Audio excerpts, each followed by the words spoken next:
আজকে আমি চলে সেই স্পেশালি তোমার জন্যে সবাইকে পাগল করে দিবার মতন রেসিপি আতপ চালের সঙ্গে মাটন চর্বির সম্পূর্ণ ইউনিক আর একটা অসাধারণ রান্না। আর যা বানানোর প্রসেস হবে একেবারে সহজ, একবার টেস্ট করলে আঙ্গুল চাটিতে থাকবেন। তো চলো ঝটপট শুরু করে দিই। এই রেসিপিটার জন্য নিয়ে হচ্ছে আতপ চাল আর সমান পরিমাণে মসুর ডাল। এই আতপ চাল আর মসুর ডাল মিনিমাম 3 ঘন্টা আগে আমরা কিন্তু ভিজিয়ে থিয়ানো, আর খুব সুন্দরভাবে ভিজে গেলে নরম হয়ে গেলে এবার এই দুটো উপকরণ শিলপাটাত একসঙ্গে মিহি করে এনে বাহাটি নিব।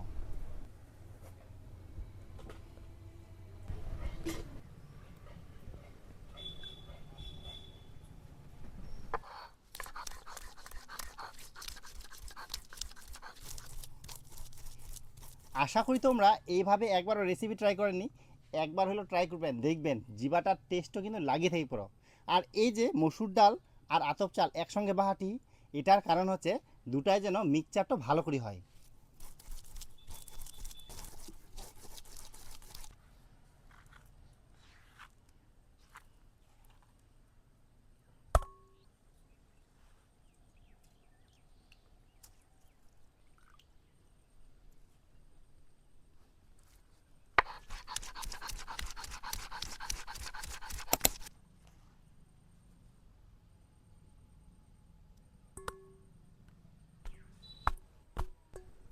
আতপ চাল আর মসুর ডাল কিন্তু বাহাটা নেওয়া একেবারে কমপ্লিট। এবার খাসির চর্বি খানো ভালো করে হনে বানাই নিম।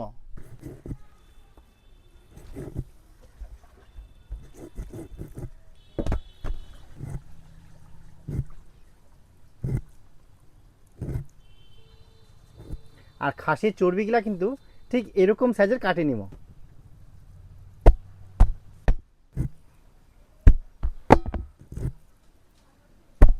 চর্বিগুলা কিন্তু কাটাকুটি একেবারে কমপ্লিট। এবার পরিষ্কার জল ধরে ভালো করে ধুয়ে নিব।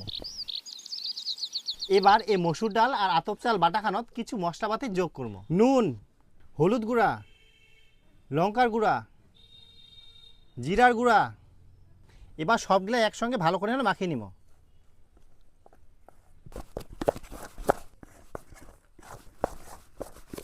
বেটারটা কিন্তু মাখানো একেবারে কমপ্লিট। এবার উনুনখান ধরাই নিব।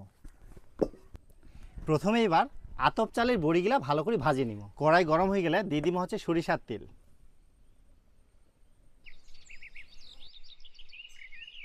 তেল কিন্তু ভালোভাবে গরম হয়ে গেলে এবার চালের বড়িগুলা ছাড়ি দিব।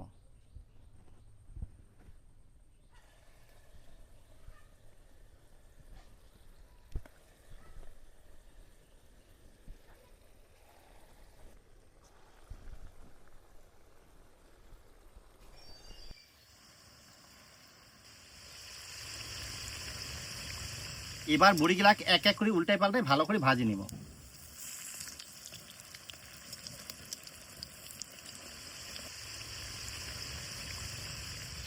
আতপ চালের বড়িগুলা খুব সুন্দরভাবে কিন্তু ভাজি নিয়ে এবার ওঠাই নিব।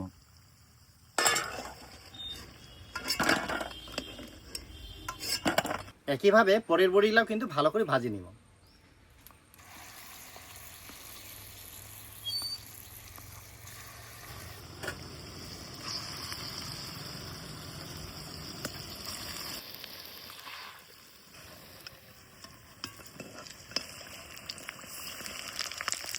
সব বড়িগুলা একইভাবে ভাজি নিয়ে এবার ওঠাই নিব।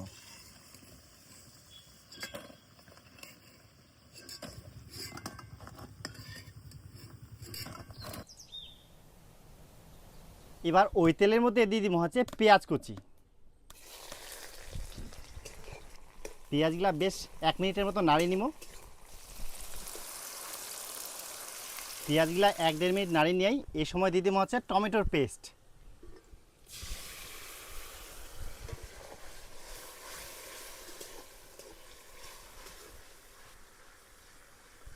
টমেটো দেওয়ার 1 মিনিট পরে দিয়ে দিব হচ্ছে আদা বাটা। এবার আদার গন্ধ যতক্ষণ না চলে যায় ততক্ষণ ধরে আদা খান কিন্তু নাড়তে থাকবো। পেঁয়াজ আর টমেটো গলার পরে ঠিক এরকম পজিশন চলে আসিয়া এই সময় দিয়ে দিব হচ্ছে একে একে মশলাপাতি।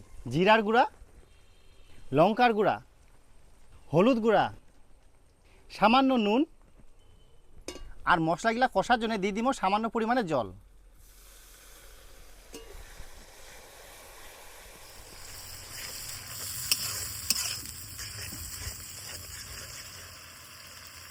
মশলা কষার পরে মশলার কালার কিন্তু ঠিক এরকম চলে আসিয়া একদম জবরদস্ত।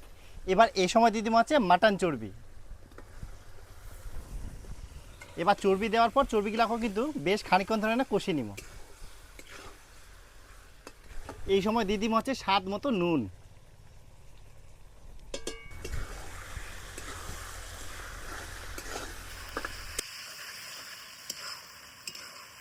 মাটন চর্বিগুলা এমনভাবে আমরা কষি নিই যে চর্বিগুলা কিন্তু গলি হনে একদম তেলে পরিণত হয়ে যায়। এবার এই সময় দিয়ে দিব হচ্ছে জল, আর জল এমন পরিমাণ দিব মাটনের চর্বিগুলা সিদ্ধ হবে আর ওটা কিন্তু আবার ঝোলের জন্য পারফেক্ট হয়ে যাবে।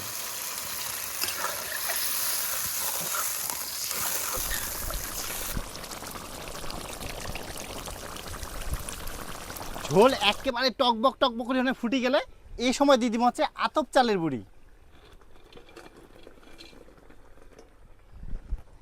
এবার হালকা করে নাড়ি দিব।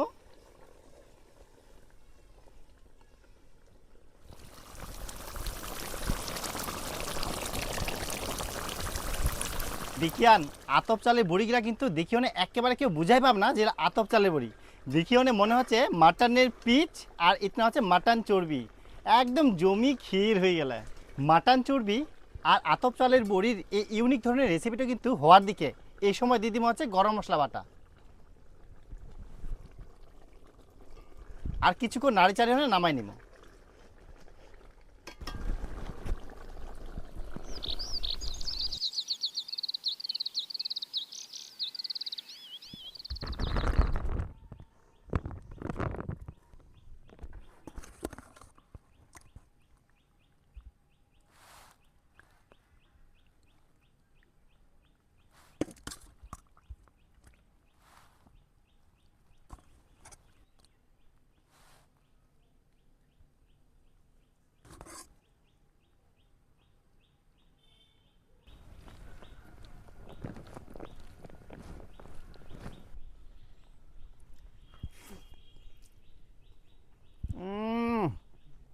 মারাত্মক মারাত্মক।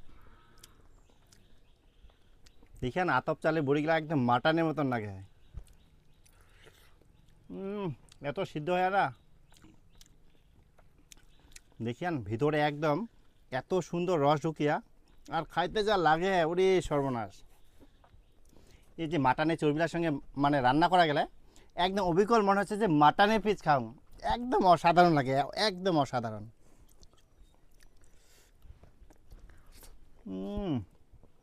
চর্বি আপনি এত মমের মতন গলি গেলে দারুণ হয়ে, দারুণ দারুণ।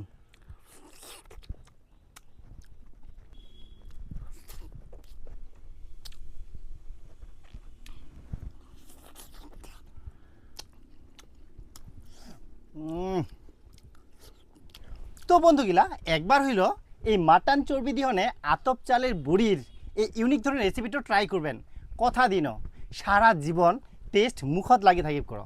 আর ভিডিওটা যদি ভালো লাগে একদম ঝড়ের গতিতে দাদা বৌদি ভাই বোন যাই থাক সবাইকে কিন্তু শেয়ার করবেন।